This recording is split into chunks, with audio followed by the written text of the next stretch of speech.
마지막 28절 말씀까지입니다. 시편 73편입니다. 12절 말씀.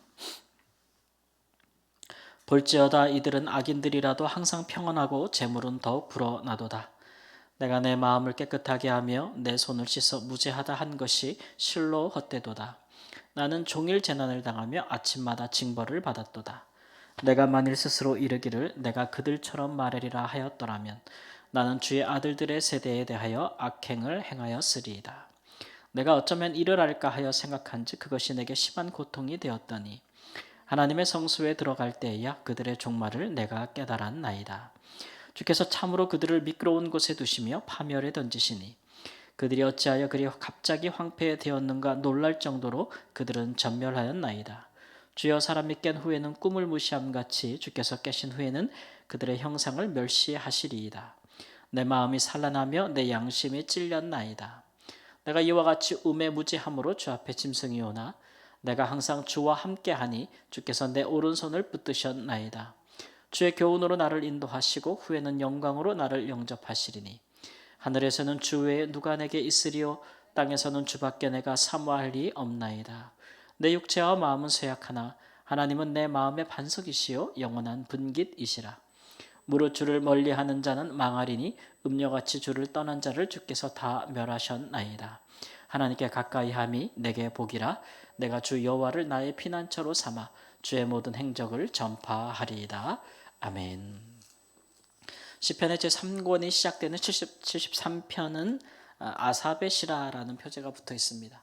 이 아삽이라고 하는 분은 다윗 시대에 성소에서 하나님의 성가대 찬양대를 인도했던 3명의 지휘자 중에 한 명입니다. 그러니까 찬양을 인도하는 사람이죠. 오늘날로 말하면 성가대 지휘자라고 할 수가 있을까요? 근데 이제 어떤 지역의 한 교회가 아니라 중앙성소니까 한 나라를 대표하는 찬양의 지도자 중에 한 명이다라고 할 수가 있습니다. 그러니까 이 사람은 꼭 그 어떤 노래의 재능 혹은 탤런트가 있어서 노래를 잘해서만 뽑힌 사람은 아닐 것 같고 오늘 시편에 또 대부분의 많은 부분에 이 아삽의 시편이 기록되어 있는 걸로 봐서 그 사람은 굉장히 영적으로도 깊은 깨달음이 있는 사람이다라고 하는 것이죠. 그렇죠. 이제 찬송을 인도하는 사람, 예배 인도자들은 노래만 잘해서는 되지 않습니다. 음성이 좋고 목소리가 꾀꼬리 같고 이렇다고 해서 찬양 인도자가 되는 것이 아니고 많은 사람들이 그 사람의 이제 하나님을 아는 깊은 지식과 또 믿음을 또 그렇게 본받을 만한 사람이 예배를 인도하고 찬송을 인도하는 것이 맞겠죠. 그러나 사람이 신앙이 깊어진다는 것, 하나님에 대해서 깊이 안다는 것이 거저 얻어질 수 있는 것은 아닙니다. 이 시대에 우리처럼 무슨 기록된 성경을 이렇게 가지고 있어서 맨날 성경을 팠겠어요? 아니면 맨날 무슨 우리처럼 무슨 성경에 관한 신약 성경이 있어서 예수님에 대해서 깊이 알았겠어요? 그렇지 못했을 거라고요. 굉장히 불리한 시대에 그들이 살았음에도 불구하고 그러나 하나님에 대한 깊은 경험 있는 삶이 있었기에 쉽게 말하면 이제 영성이 있었기에 그들이 찬양 인도자로서의 일을 감당한 것이 아닌가 싶습니다. 오늘 말씀에도 보면은 내 마음이 산란하며 내 양심이 찔렸다 이런 얘기를 하고 있어요. 어떤 일 때문에 이렇게 마음이 심란했을까? 또 어떤 일 때문에 자기 양심이 하나님 앞에서 양심 앞에 좀 찔렸을까? 이런 생각을 해볼 수가 있는데 워낙 유명한 시편이죠. 처음에 봤더니 내가 정말 거룩하게 살고 또 내 마음을 깨끗하게 하고 내 손이 죄짓지 않게 하려고 정말 무지하며 노력하며 살았는데 근데 악인들이 형통하는 것을 보고 그러다 보니까 이제 내가 실족하게 됐다. 실족할 뻔했다. 이렇게 이야기를 합니다. 악인들은 살 때도 되게 잘 사는데 죽을 때까지 우리가 당하는 고난과 재앙을 경험하지 않는 것을 보는 거예요. 이 사람이. 그러면서 살면서도 얼마나 교만한지, 그리고 다른 사람들을 얼마나 압제하면서 사는지, 교만이 그들의 목걸이다, 강포가 그들의 옷이다라고 했으니 그 사람들의 그 행하는 행동과 하는 모양새가 어떻겠어요? 그런데 살찜으로 그들이 눈이 솟아났다. 그러니까 이게 이 표현이 참 얼마나 살이 쪘는지 눈이 솟아났다 그러니까 그림이 그려지잖아요. 그리고 그들의 소득은 마음의 소원보다 많다. 그러니까 돈이 얼마나 많겠어요. 사람 마음에 이 소유에 대한 욕심은 끝도 없는데 그거보다도 소득이 많다. 예, 그리고 항상 악하게 말한다. 그리고 사람들을 욕보인다. 높은 데서 거만하게 말한다. 예. 그들의 입은 하늘에 두고 그들의 혀는 땅에 두루 다닌다. 이 말은 말에 권세가 있다는 얘기입니다. 높은 자리에 있어가지고 또 말에 권세가 있는 사람들이다 이런 얘기죠. 그들이 행하는 것을 보고 많은 백성들도 그들에게 미혹돼서 말하기를 야 세상에 진짜 이렇게 됐으니 저런 악인들이 저렇게 잘 나가고 재앙도 안 당하고 높은 자리에 있고 저렇게 거만하게 사니 하나님이 계시는가? 하나님이 뭐하고 계시는가? 하나님이 이것을 알고 계신가? 지존자에게 지식이 있겠는가라는 그런 회의적인 생각들을 이제 품게 된다 이거죠. 악인들은 항상 평온하고 재물은 더욱 불어난다. 이런 현상들을 실제로 보면서 아 내가 그동안 이렇게 거룩하게 살고 내가 하나님 앞에서 이렇게 죄짓지 않게 살고 이게 무슨 소용이 있나. 저 악한 사람들은 저렇게 잘 나가는데 나는 14절 말씀 보니까 무슨 이유인지 몰랐지만 나는 종일 재난을 당하며 아침마다 징벌을 받는도다 그랬어요. 나는 이렇게 힘들게 사는데 저들은 저렇게 평안하게 사는데 그러니까 도대체 이런 일이 어떻게 일어날 수 있는가. 차라리 내가 그들처럼 살아서 나도 그냥 그들처럼 살면 나도 그렇게 되지 않을까? 이런 생각이 들기도 하면서 그러면 내가 저들처럼 살면 나도 저들처럼 막 죄를 짓고 악을 행하고 이렇게 살아야 되는데 그렇게는 또 못하겠고 그러니까 참 그것이 생각이 많아지면서 그것이 자기 마음에 고통이 됐다는 겁니다. 고통이. 그래서 마음이 심란한 거죠. 그런데 이 사람이 이제 직분이 뭐라고요? 찬양 인도자. 예, 그러니까 성소에 들어가는 직분이잖아요. 근데 18절 말 17절 말씀이니까 하나님의 성소에 들어갈 때야 내가 깨달은 게 있다 이렇게 이야기를 합니다. 그들의 종말을 깨달았다는 얘기죠. 그러니까 그 종말이 구체적으로 뭐 그 어떻게 그 다 일어난 다음에 깨달은 게 아니고 그 악인들이 다 그렇게 잘못된 다음에 아유 내가 저럴 줄 알았어라고 보고 깨달은 게 아니고 성소에 들어갈 때에 어떤 약간 그런 계시 같은 게 임하지 않았나 싶어요. 하나님께서 그 마음에 깨닫게 해주시는 거. 그래가지고 악인들의 종말은 결국은 다 파멸당할 거다. 하나님이 다 진멸하실 거다. 순식간에 사람이 자고 일어나면 그 꿈을 무시함 같이 여러분 우리가 밤에 잠에서 막 꿈을 꾸지만 아침에 일어나면 잘 기억이 안 나잖아요. 그런 것 같이 악인들은 그렇게 하나님 앞에 무시당할 것이다. 이렇게 이제 이야기를 하죠. 그리고 갑자기 황폐하게 되고 갑자기 전멸하게 될 것이다.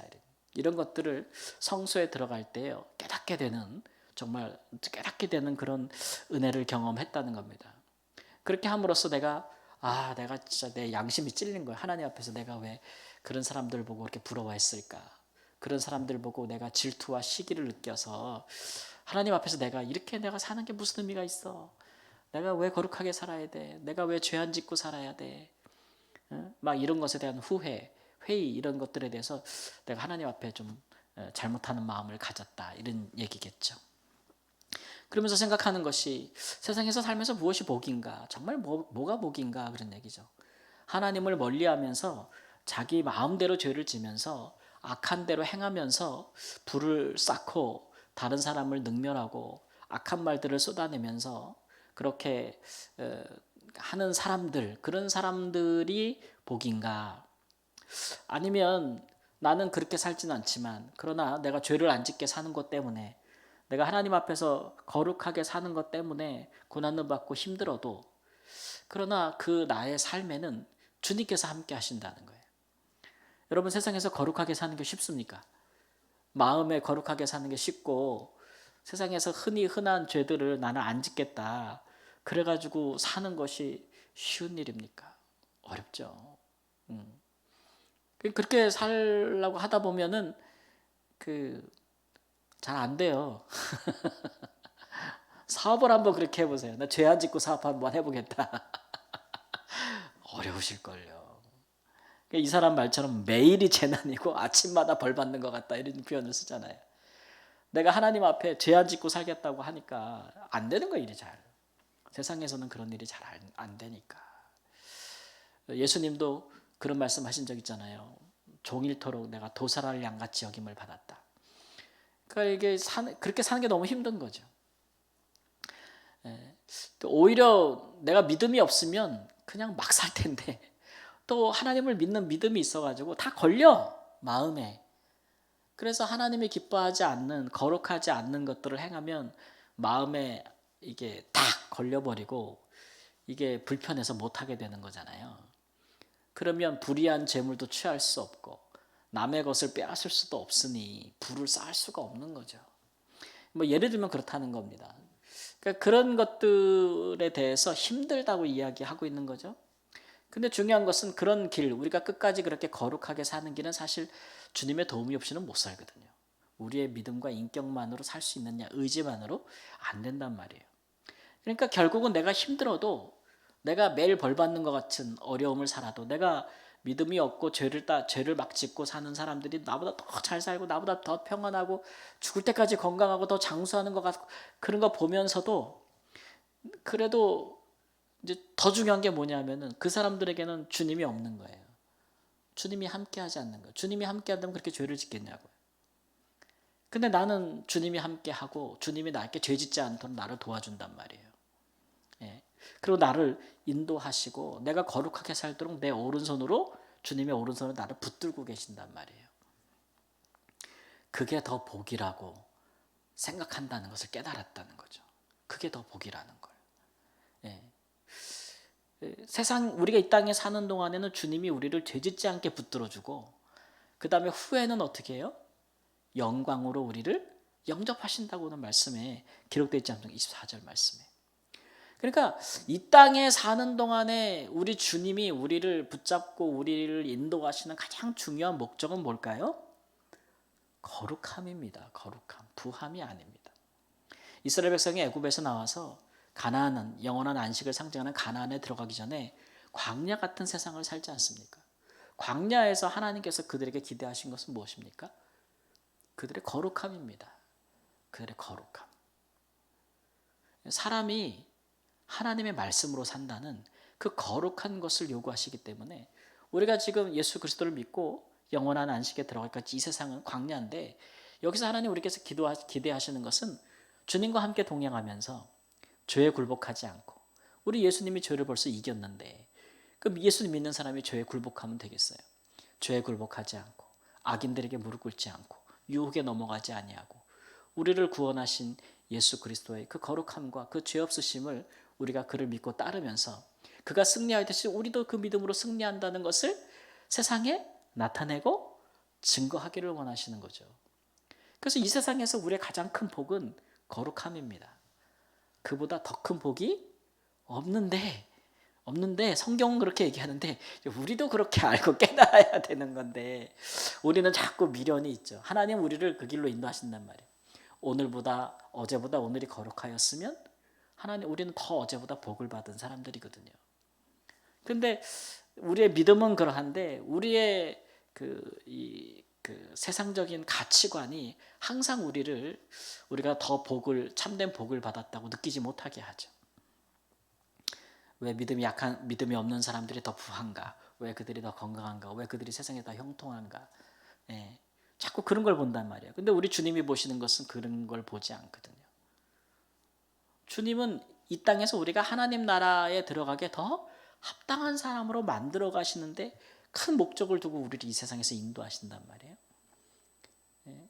그러니까 우리가 뭐 여기서 영원히 살 게 아니고 주의 나라에서 영원히 살 거기 때문에 우리의 거룩함이 우리에게 참된 복이라는 사실을 깨닫게 되기를 주님의 이름으로 축원합니다. 그러니 땅에서는 주밖에 내가 사모할 자가 없고 하늘에서는 주 외에 누가 내게 있으리요 이렇게 얘기합니다. 예. 예. 그래서 이제 내 육체와 마음은 쇠약하나 하나님은 내 마음의 반석이시여 영원한 분기시라.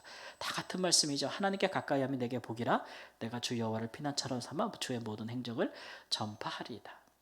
이것이 하나의 이런 관점이 하나의 우리의 그냥 그런 게 아니고 정말 우리의 깨달음과 믿음의 내용이 돼야 되고 우리가 진짜 그렇게 살아야 돼요. 나를 볼 때나 다른 사람을 볼 때나 성도를 볼 때나 정말 그렇게 살아야 되는데 이게 애매하게 반반이 되면 안 되거든요. 세속적인 가치관과 믿음이 반반이 돼서도 안 되고 100% 이런 믿음을 갖고 살아야 돼. 그래야 만족함이 있고 하나님에 대한 은혜에 대한 자족함이 있죠. 예. 비교함이 없고. 그러나 우리가 이 믿음의 깨달음에서 우리가 밀려서 여전히 이제 이런 관점, 우리가 예수를 믿고 힘이 강건한가, 고난이 없는가, 재앙이 없는가, 또 부함이 없는가, 뭐 이런 것도. 예수 믿고 내가 세상에서 높은 자리에 있는가, 내 소득은 얼만가, 자꾸 이런 식의 내가 관심을 갖고 살면, 그러면 뭐라 그래요? 걸음이 미끄러진다. 넘어진다 그랬어, 넘어진다. 그리고 마음이 심란하다. 그리고 중요한 거는 양심이 찔린다. 이거 하나님 앞에서 이런 생각하면. 예, 정말이란 말이에요. 이게 진짜가 돼야 돼요. 그냥 머리로만 그렇게 생각하는데 실제로 그게 아닌 게 아니고 진짜 우리의 인격과 우리의 믿음이, 우리의 전인격이 그렇게 믿고 살아야 돼요.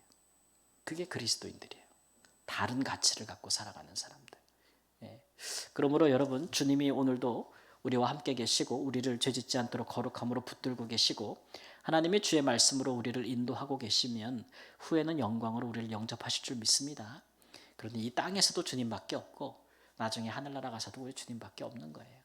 그러한 믿음으로 아삽이 마음이 심란하여 실족할 뻔했던 그런 고민도 우리도 할 수 있지만, 그러나 거기에 너무 깊게 빠져서 넘어지는 것이 아니고 이렇게 우리가 성소에 들어갈 때 깨달았던 것처럼 하나님 앞에 나올 때마다 다시 우리가 깨달음이 있어서 주께 가까이 하면 내게 복이다 라고 여기고 믿고 그것을 전파하는 삶을 살 수 있기를 우리 주 예수님의 이름으로 축원합니다. 아멘.